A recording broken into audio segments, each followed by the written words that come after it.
పిత పుత్ర పవిత్రాత్మ నామమున ఆమేన్. మన రక్షకుడైన యేసుక్రీస్తు నామమున మీ అందరికీ శుభములు.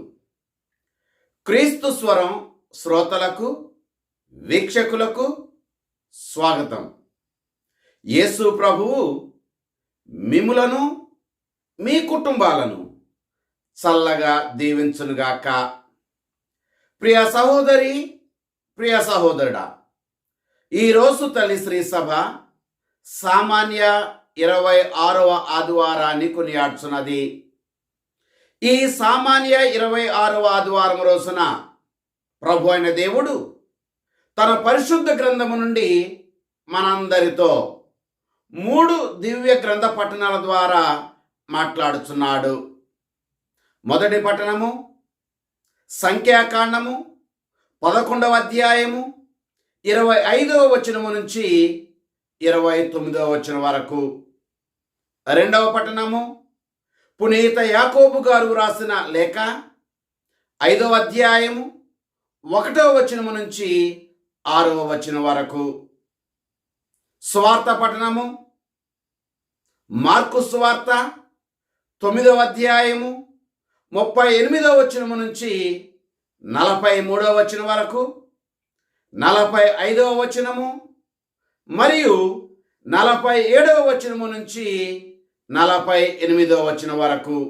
ప్రియ సహోదరి, ప్రియ సహోదరుడా, ఈరోజు మనం వింటూ ఉన్నటువంటి 3 దివ్య గ్రంథ పట్టణాలు కూడా మనకి 3 సందేశాలను ఇస్తున్నాయి. నెంబర్ 1, అసూయను అసహనాన్ని కలిగి మనము జీవించకూడదు. నెంబర్ 2, చిన్నవారు అనగా ఇతరులు పాపము చేయుటకు మనము ఏ కోశను కూడా కారణం కాకూడదు.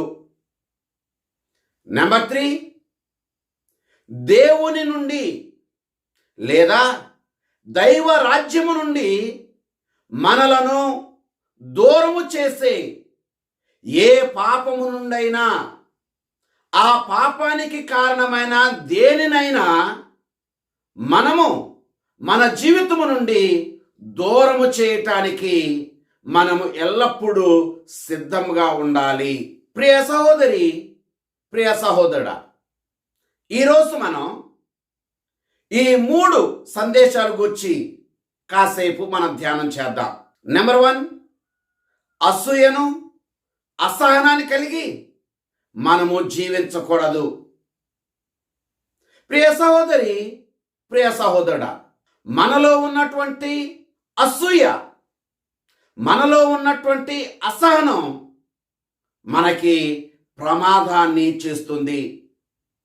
మనలో ఉన్నటువంటి అసూయ, మనలో ఉన్నటువంటి అసహనం మన పతనానికి కారణం అవుతుంది.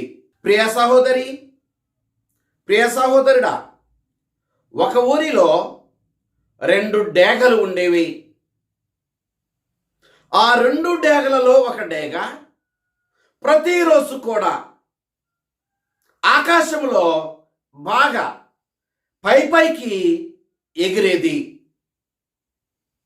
రెండవ డేగ ఆ మొదటి డేగను చూచి చాలా అసూయపడేది. తనకంటే వేగంగా, తనకంటే బాగా, తనకంటే ఎత్తుగా ఆకాశములో ఎగిరేటువంటి ఆ డేగను చూచి ఎగరలేనటువంటి ఈ డేగ అసూయపడి దానిని ఏ కోశానైనా సరే ఆకాశములో బాగా పైకి ఎగరకుండా దాని క్రిందకు తీసుకురావాలని, దాని పతనాన్ని చూడాలని చెప్పి అనుకుంది.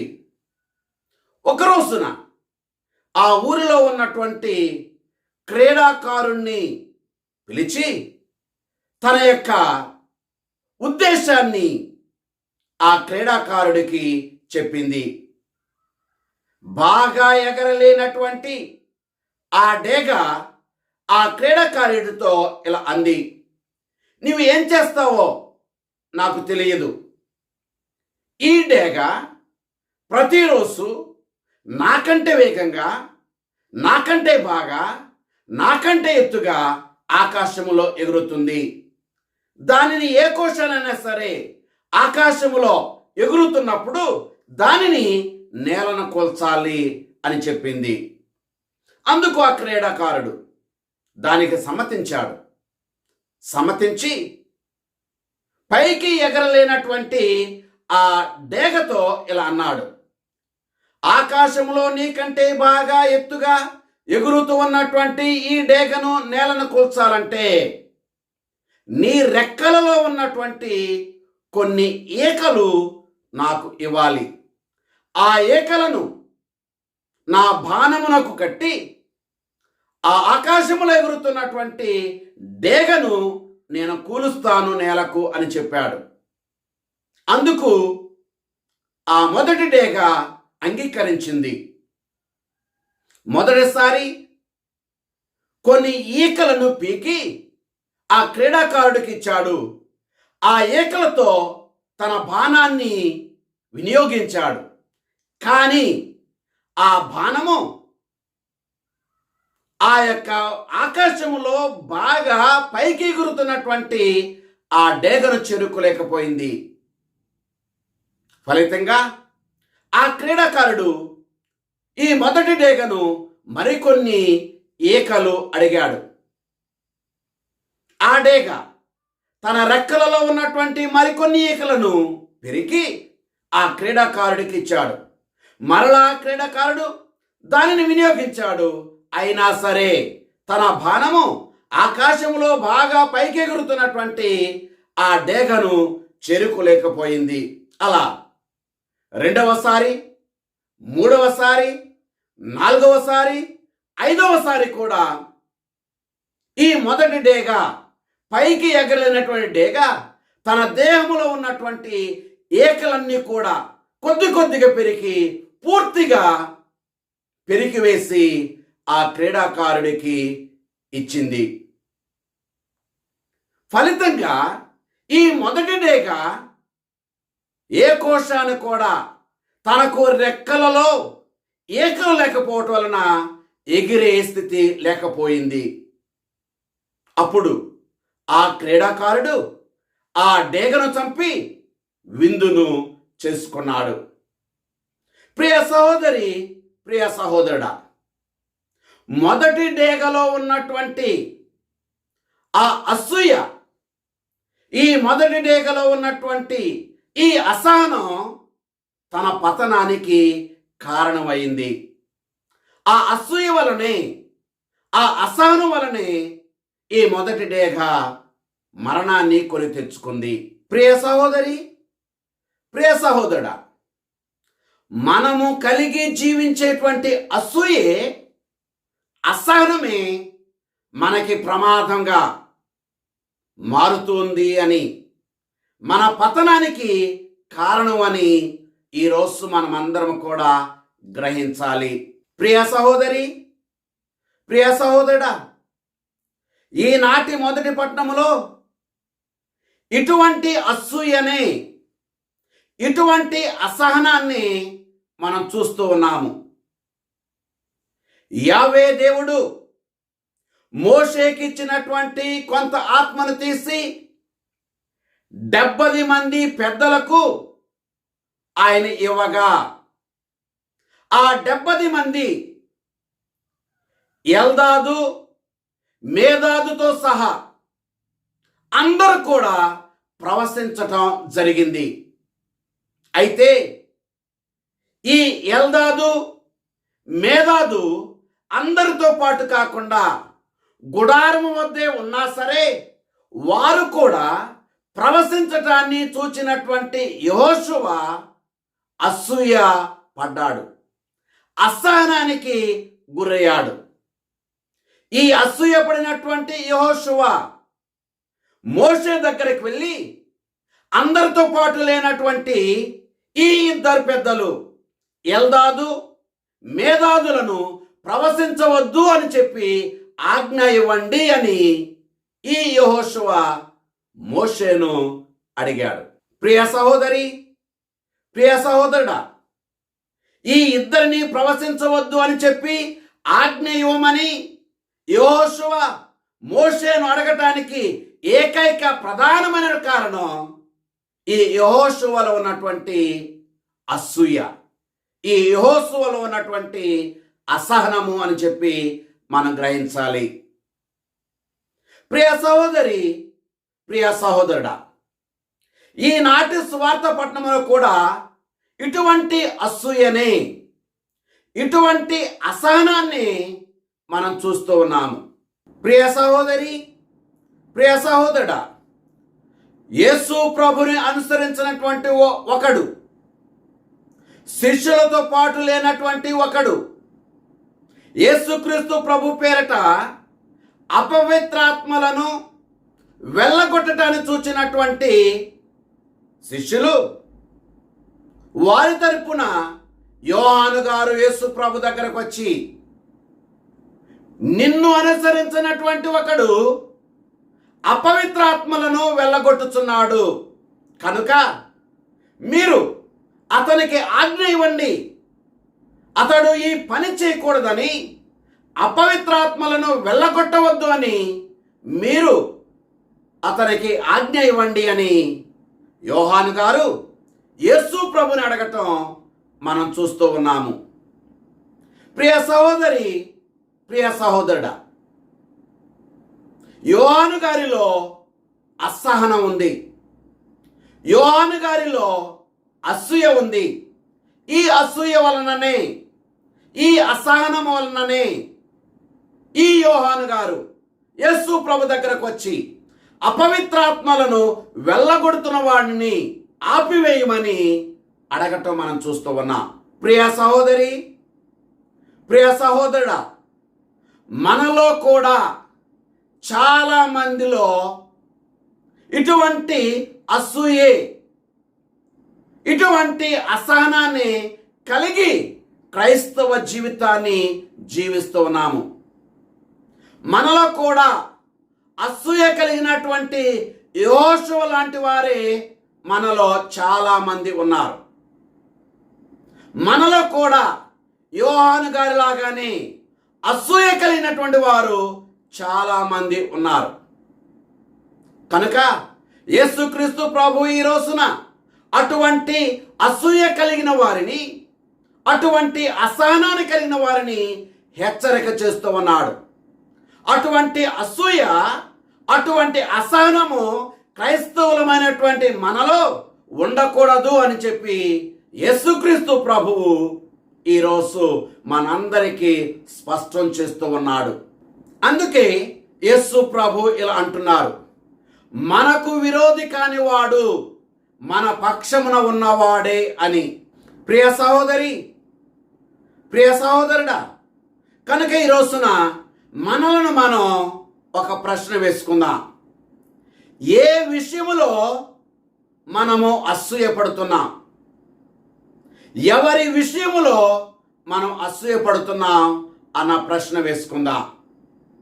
ఈ ప్రశ్నకు జవాబుగా ప్రభుని ప్రార్థన చేద్దాం. ప్రభు, నాలో ఉన్నటువంటి ఈ అసూయను, నాలో ఉన్నటువంటి ఈ అసహనాన్ని నా నుండి తొలగించండి అని. ప్రియ సహోదరి, ప్రియ సహోదరుడా, ఈ అసూయ అన్ని రంగాలలో ఉన్న వారిలో ఉంటూ ఉంది. ఈ అసూయ అన్ని అంతస్తులలో ఉన్న వారిలో ఉంటూ ఉంది. ఈ అసూయ అన్ని బంధాలలో ఉంటూ ఉంది. ఈ అసూయ అన్ని ప్రాయాలలో ఉన్న వారిలో ఉంటూ ఉంది. కనుక ఈ విషయాన్ని గురించి మనం కాసేపు ధ్యానం చేద్దాం. నెంబర్ 1, కయ్యూను ఆబేలును చూచి అసూయపడ్డాడు. ఆదికాండము 4వ అధ్యాయము 5వ వచనము. ప్రియ సహోదరి, ప్రియ సహోదరుడా, నీవు కూడా కయ్యూను లాగానే నీ సోదరుని చూచి, నీ బంధువును చూచి, నీ మిత్రుని చూచి అసూయపడుతున్నావా? ప్రశ్న వేసుకుందాం. ప్రభుని ఆ అసూయను తొలగించమని ప్రార్థన చేసుకుందాం. నెంబర్ 2, సౌలు రాజు దావీదును చూచి అసూయపడ్డాడు. సమూయేలు మొదటి గ్రంథము 18వ అధ్యాయము 8-9 వచనాలు ఈ సత్యాన్ని మనకు తెలియచేస్తున్నాయి. ప్రియ సహోదరి, ప్రియ సహోదరుడా, నీవు కూడా నీ అధికారులను చూచి, నీ పైవారిని చూచి అసూయపడుతున్నావా? అయితే ప్రార్థన చేసుకుందాం. మనలో ఉన్నటువంటి ఈ అసూయని, అసహనాన్ని మన నుండి తొలగించమని ప్రార్థన చేసుకుందాం. నెంబర్ 3, రాహేలు తన సోదరి అయినటువంటి లేయను చూచి అసూయపడింది. ఆదికాండము 30వ అధ్యాయము 1వ వచనము. ప్రియ సహోదరి, ప్రియ సహోదరుడా, నీవు కూడా నీ సోదరుడు కానీ, నీ సోదరి కానీ, నీ బంధువు కానీ, నీ మిత్రుడు కానీ కలిగి ఉన్నటువంటి వాటిని చూచి అసూయపడుతున్నావా? అసూయపడుతున్నట్లయితే ప్రార్థన చేసుకుందాం. మనలో ఉన్నటువంటి ఆ అసూయను, అసహనాన్ని తొలగించమని ప్రార్థన చేసుకుందాం. నెంబర్ 4, యోసేపును చూచి యోసేపుని సోదరులు అసూయపడ్డారు. ఆదికాండము 37వ అధ్యాయము 11వ వచనము. ప్రియ సహోదరి, ప్రియ సహోదరుడా, నీవు కూడా ఈ యోసేపును సోదరుల వలె ఎవరినైనా చూచి, నీ తోబుట్టువును చూచి, నీ బంధువులను చూచి, నీ ఇరుగు పొరుగు వారిని చూచి, నీ సహచరులను చూచి అసూయపడుతున్నావా? అసూయపడుతున్నట్లయితే ప్రభుని ప్రార్థన చేసుకుందాం. మనలో ఉన్నటువంటి అసూయను, అసహనాన్ని తొలగించమని ప్రార్థన చేసుకుందాం. నెంబర్ 5, మిరియం, ఆరోనులు మోషేను చూచి అసూయపడ్డారు. మిరియం, ఆరోనులు మోషేను చూచి అసూయపడినట్లే మనము కూడా ఎవరినైనా చూచి, ప్రియ సహోదరి, ప్రియ సహోదరుడా, నీవు కూడా ఎవరినైనా చూచి అసూయపడుతున్నావా? సంఖ్యాకాండము 12వ అధ్యాయము 2వ వచనము మిరియం, అహరోనుల అసూయ గూర్చి మనకి తెలియచేస్తున్నాయి. నెంబర్ 6, ద్రాక్ష తోటలోని కూలీలు తోటి కూలీలను చూచి అసూయపడ్డారు. మత్తయి సువార్త 20వ అధ్యాయము 12వ వచనము ఈ సత్యాన్ని మనకు తెలియజేస్తుంది. ప్రియ సహోదరి, ప్రియ సహోదరుడా, నీవు కూడా నీ తోటి వారిని చూచి, నీతో పనిచేస్తున్న వారిని చూచి, నీ సహోద్యోగులను చూచి, నీ సహకూలులను చూచి అసూయపడుతున్నావా? అసహనపడుతున్నావా? ఆలోచన చేయి. అసూయపడుతున్నట్లయితే ప్రభుని ప్రార్థన చేసుకుందాం. మనలో ఉన్నటువంటి అసూయను, మనలో ఉన్నటువంటి అసహనాన్ని మన నుండి తొలగించమని ప్రార్థన చేసుకుందాం. ప్రియ సహోదరి, ప్రియ సహోదరుడా, మనలో ఉన్నటువంటి అసూయ, మనలో ఉన్నటువంటి అసహనం మనకు ఎంత ప్రమాదమో మారుతుందో, మనకు ఎంత హాని చేస్తుందో అన్న విషయాన్ని కొద్దిసేపు మనం ధ్యానం చేద్దాం. నెంబర్ 1, అసూయ వలన ఇతరులను హత్య చేస్తాం. ఆదికాండము 4వ అధ్యాయము 8వ వచనము మనకు తెలియచేస్తుంది. మనం కలిగి ఉండే ఈ అసూయ మనకు ఎంత ప్రమాదముగా మారుతుంది అని గ్రహించాలి. ఆ అసూయను మన నుండి తొలగించటానికి ప్రయత్నించాలి. నెంబర్ 2, అసూయ వలన ఇతరుల పతనానికి మనము కుట్రలు పన్నుతాము. ఆదికాండము 37వ అధ్యాయము 31వ వచనము ఈ సత్యాన్ని మనకు తెలియజేస్తుంది. నెంబర్ 3, అసూయ వలన దేవుని ఆత్మ మన నుండి వెడలిపోతుంది. సమూయేలు మొదటి గ్రంథము 18వ అధ్యాయము 12వ వచనము ఈ సత్యాన్ని మనకు తెలియజేస్తుంది. నెంబర్ 4, అసూయ వలన మనకు రోగములు వస్తాయి. సంఖ్యాకాండము 12వ అధ్యాయము 9-10 వచనాలు ఈ సత్యాన్ని మనకు తెలియజేస్తున్నాయి. నెంబర్ 5, అసూయ వలన మన సత్తువ సన్నగిలుతుంది. సామెతల గ్రంథము 14వ అధ్యాయము 30వ వచనము ఈ సత్యాన్ని మనకి తెలియజేస్తుంది. నెంబర్ 6, అసూయ వలన మన కుటుంబాలలో కలహాలు, గొడవలు పుడతాయి. ఆదికాండము 30వ అధ్యాయము 1-2 వచనాలు ఈ సత్యాన్ని మనకు తెలియజేస్తున్నాయి. ప్రియ సహోదరి, ప్రియ సహోదరుడా, అసూయ మనకి ఇంత హాని చేస్తుంది. అసూయ మన పతనానికి కారణమవుతుంది.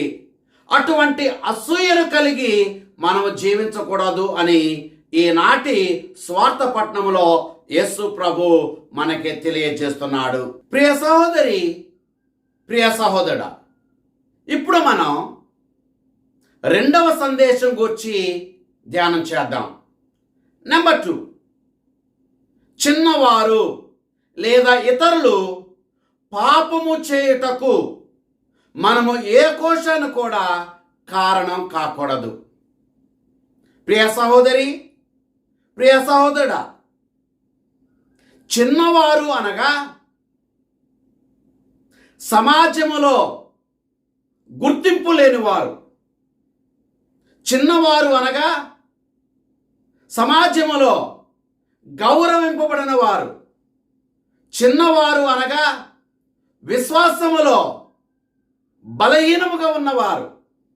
చిన్నవారు అనగా నూతనముగా బాప్తిస్మాన్ని స్వీకరించిన వారు.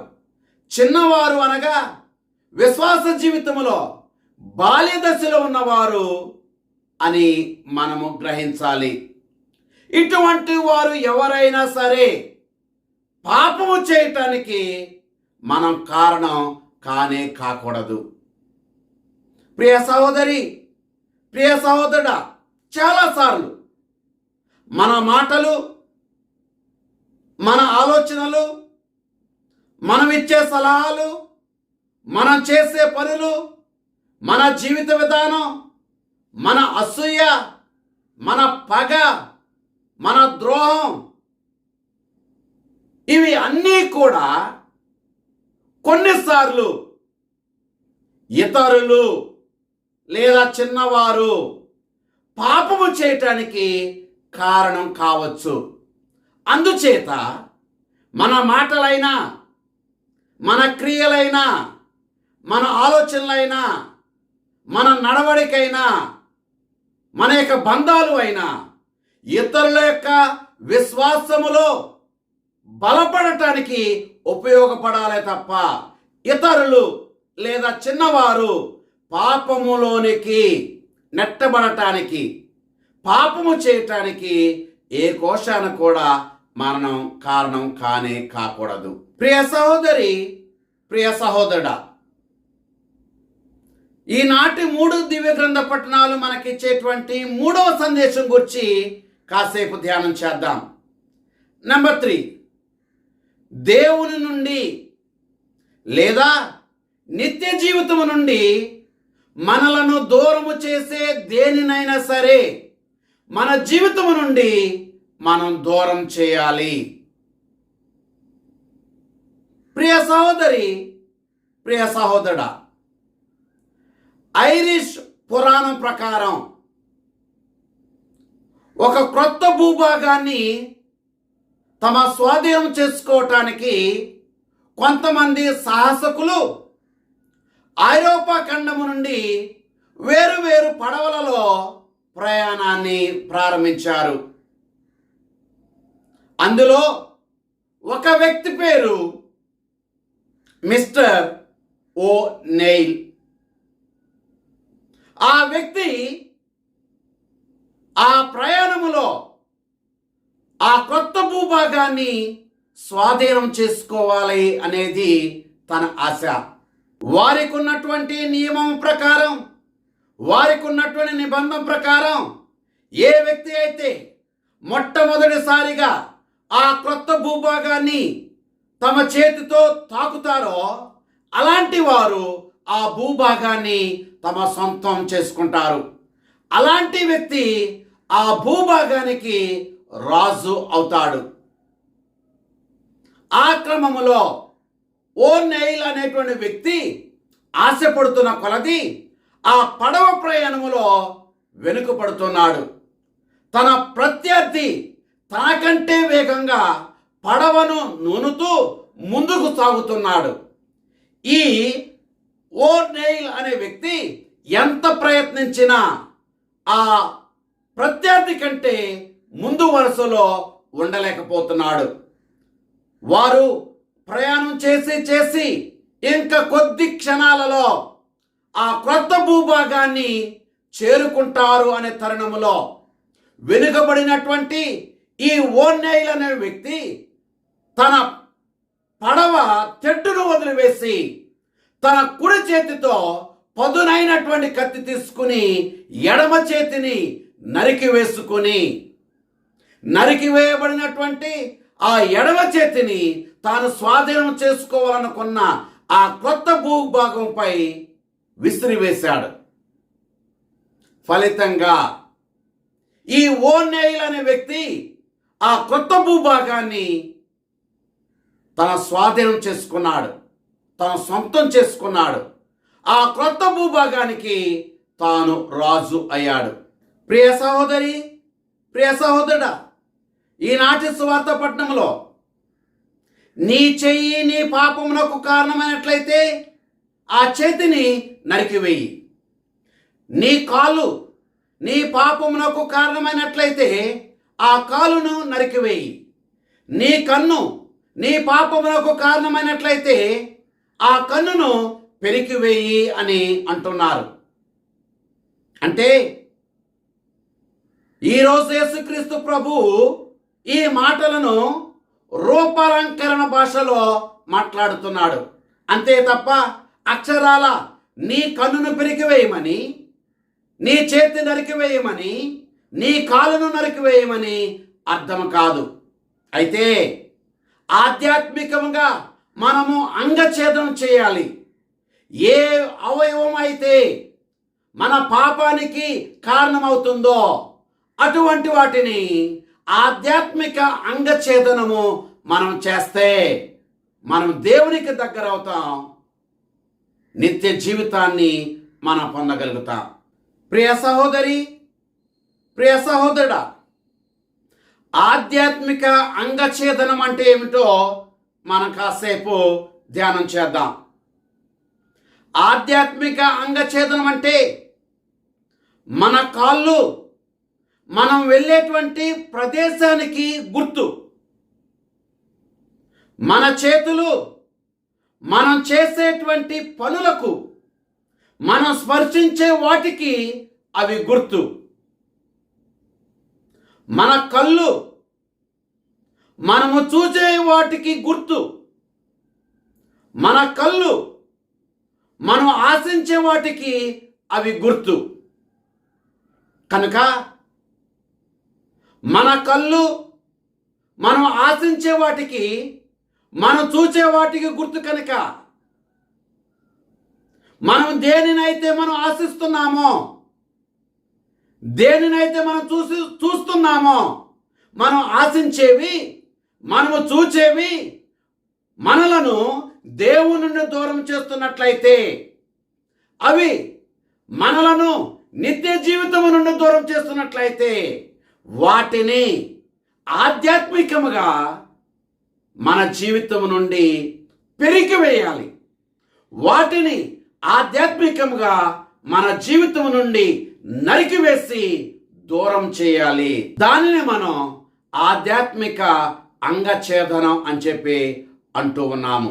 ప్రియ సహోదరి, ప్రియ సహోదరుడా, మన చేతులు మనం చేసే పనులకు గుర్తు కనుక మనం స్పర్శించే వాటికి గుర్తు కనుక మనం చేసే పనులు, మనం స్పర్శించే క్రియలు మనలను దేవుని నుండి దూరం చేస్తున్నట్లయితే, నిత్య జీవితం నుండి దూరం చేస్తున్నట్లయితే, వాటిని మన జీవితం నుండి నరికివేసి దూరం చేయాలి. అదే ఆధ్యాత్మిక అంగఛేదనం. మన కాళ్ళు మనం వెళ్ళేటువంటి ప్రదేశానికి గుర్తు కనుక మనం వెళ్ళేటువంటి ప్రదేశము మనలను దేవుని నుండి దూరం చేస్తున్నట్లయితే, నిత్య జీవితం నుండి మనం దూరం చేస్తున్నట్లయితే, వాటిని మన జీవితం నుండి వేరు చేయాలి. దానినే మనం ఆధ్యాత్మిక అంగఛేదనం అని అంటూ ఉన్నాము. కనుక ఈ రోజున శారీరకముగా మన దేహము నుండి చేతిని దూరం చేయమని అర్థం కాదు, మన కాళ్ళను దూరం చేయమని అర్థం కాదు, మన యొక్క కంటిని దూరం చేయమని అర్థం కాదు, మన హృదయాన్ని దూరం చేయమని అర్థం కాదు, కానీ ఆధ్యాత్మిక అంగఛేదనము చేయమని దీని అర్థము. ప్రియ సహోదరి, ప్రియ సహోదరుడా, జూలై 6వ తారీఖున పునీత మరియ గొర్రెట్టి గారి యొక్క పండుగను మనం కొనియాడుతూ ఉన్నాం. ఈ పునీత మరియ గొర్రెట్టి గారు యవ్వన ప్రాయములోనే పాపములో తాను ఒకటి కాకూడదు అని అనుకుని ఆమె తన ప్రాణాన్నైనా సరే పోగొట్టుకోవటానికి ఇష్టపడింది. మనము కూడా అటువంటి పవిత్రమైన జీవితాన్ని జీవించటానికి, ఎటువంటి ఆధ్యాత్మిక అంగఛేదనానికైనా మనం సిద్ధముగా ఉండాలి. ప్రియ సహోదరి, ప్రియ సహోదరుడా, జూన్ నెల 22వ తారీఖున పునీత థామస్ మోర్ గారి యొక్క పండుగను మనం కొనియాడతాం. ఈ పునీత థామస్ మోర్ గారు తాను పాపము చేయుట కంటే తన యొక్క ప్రాణాన్ని దేవునికి సమర్పించుట మేలు అని చెప్పి గ్రహించి, పాపానికి తాను దూరముగా ఉండి తాను చిరచ్ఛేదనం గావించబడటానికి సిద్ధపడ్డాడు, ప్రాణాన్ని అర్పించాడు. ప్రియ సహోదరి, ప్రియ సహోదరుడా, మనము కూడా ఏ పాపమైతే మనలను దేవుని నుండి, నిత్య జీవితం నుండి దూరం చేస్తుందో అటువంటి వాటిని ఆధ్యాత్మికంగా అంగఛేదనం చేయటానికి సిద్ధంగా ఉండాలి. ప్రియ సహోదరి, ప్రియ సహోదరుడా, నవంబర్ నెల 22వ తారీఖున పునీత సిసిలియమ్మ గారి పండుగను మనం కొనియాడతాం. ఈ పునీత సిసిలియమ్మ గారు కూడా పాపము చేయుట కంటే పవిత్రముగా దేవుని సన్నిధిలో మరణించుట మేలు అని చెప్పి గ్రహించి ఆమె కూడా చిరచ్ఛేదనము గావించబడటానికి సిద్ధపడింది. పాపమునకు దూరంగా ఉండి ఆమె కూడా చిరచ్ఛేదనం గావింపబడి తన ప్రాణాన్ని దేవునికి సమర్పించుకుంది. ఆ రీతిగానే పునీత మరియ గొర్రెట్టలాగా, పునీత థామస్ మోరులాగా, పునీత సిసిలియమ్మలాగా మనము కూడా ఆధ్యాత్మిక అంగఛేదనానికి సిద్ధముగా ఉండాలి. పాపమునకు దూరంగా ఉంటూ పుణ్య జీవితాన్ని జీవిస్తూ నిత్య జీవితాన్ని పొందాలి. ఆ ప్రభు మనందరినీ చల్లగా దీవించునుగాక. ఆమేన్. పిత, పుత్ర, పవిత్రాత్మ నామమున ఆమేన్.